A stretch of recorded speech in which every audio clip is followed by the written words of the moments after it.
traffic center B, it must rate pretty high. There was a bishop here this morning. There's an almost bishop here tonight. No other parish in this diocese had 2 bishops today.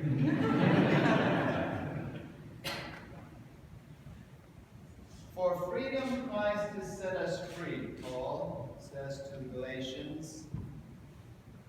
Do not accept the yoke of slavery again.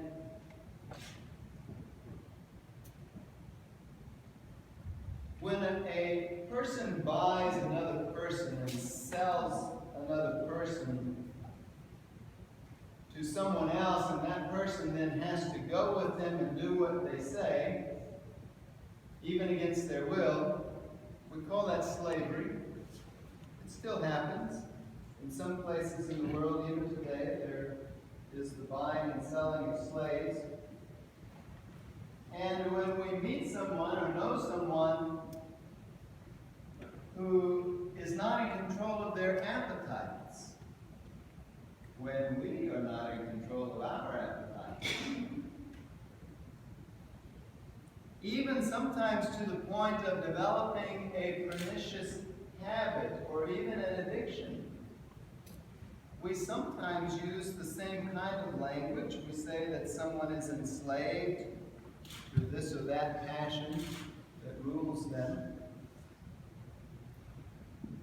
For freedom, Christ has set us free, not to take on the yoke of slavery again. This is 2 examples. One is somewhat political or cultural. The other is more personal and subjective. We are right now in the midst of what's called the Fortnight for Freedom. You've probably heard of that in your parishes. A period of 2 weeks. That is, I think this is the 3rd year for the Fortnight for Freedom, in which the bishops of the United States have called on the Catholic community to, in a more focused and intensive way, pray for religious freedom. One of the signers of the Declaration, our 2nd President, John Adams, said that our Constitution is fit for a moral people and will not serve any other. Look at how all these things fit together with Paul's admonition to the Galatians. We rule ourselves. You know that? We're a country of citizens who each vote. And in that respect, we rule ourselves. But if we don't rule ourselves, individually and as a nation, then we will lose the freedom that we have in various ways. In some ways, it's already happening. And so, it's for us to listen to Paul, and first to look inside our own hearts and to say, who rules me? Do I let God rule me? Does God's Word rule me? Does the teaching of God's Holy Church rule inside my heart? Or are there parts of myself, aspects of my personality or my behavior that I allow other voices to rule, other teaching to control? And then to act as citizens, patriotic citizens of a great nation.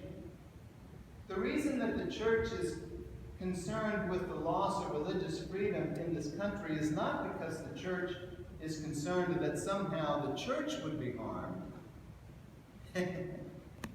How many great countries have risen and fallen and the church is still here in 2,000 years? We're not worried about what the United States might do to the church. There's nothing the U.S. Government could do to the church. Oh, there might be some trifles. A few people might get thrown in jail. No, it's not because of that. It's because we're concerned as patriotic citizens of what it would do to the country. If political leaders begin to encroach on the religious freedom of citizens, that will harm the very foundation of this experiment in self-rule that we have entered upon. And so we don't want to let that happen. We want to control ourselves to become holy men and women after God's own heart first, and then we want to live that way in our civic and public life. And we want to take God's light, the light of Christ, which guides our footsteps, we want to take that light into the voting booth with us and let it enlighten us as to how to lead our nation as well.